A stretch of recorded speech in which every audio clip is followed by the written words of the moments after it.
कि हम इसको न्याय देते हैं या नहीं। धन्यवाद मान्यवर, आपने एक अत्यंत गंभीर विषय पे मुझे अपनी बात कहने का मौका दिया।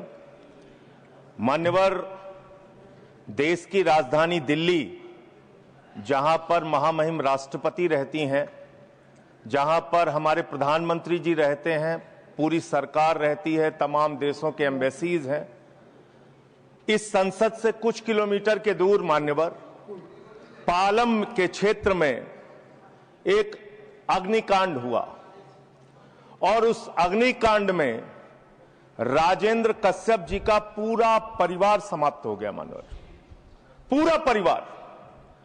उनका बड़ा बेटा, 2 बहुएं, 3 छोटी छोटी बच्चियां, उनकी पत्नी और उनकी एक बेटी मान्यवर। 9 लोगों की जान चली गई मान्यवर, और मां और बेटी को जलने के बाद अलग नहीं किया जा सका। जान तो गई 9 लोगों की, लेकिन चिताएं 8 जल पाई।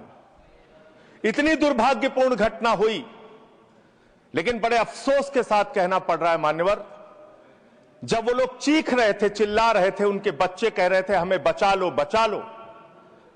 जो फायर ब्रिगेड की गाड़ियां गईं, उसकी हाइड्रोलिक सीढ़ी खुल नहीं रही थी।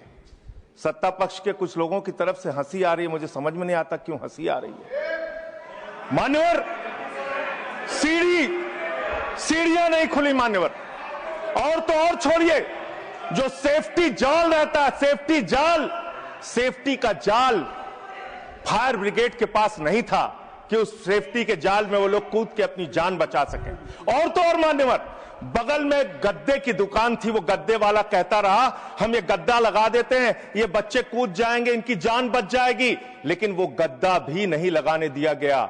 यानी कि ये सरकारी लापरवाही के कारण की गई हत्या है मान्यवर, और जो भी दोषी अधिकारी हैं उनके खिलाफ हत्या का मुकदमा दर्ज करके कार्रवाई होनी चाहिए। और कल दिल्ली सरकार के मंत्री ने कहा मान्यवर कि इसमें गलती तो उसी परिवार की थी। इतनी निर्दयता आप लाते कहां से हैं? इतनी निर्दयता आप कहां से लाते हैं? आपने कहा उस परिवार ने होजरी का काम कर रखा था, कॉस्मेटिक के सामान रखे थे, इसलिए वो आग लगी और अग्निकांड हुआ।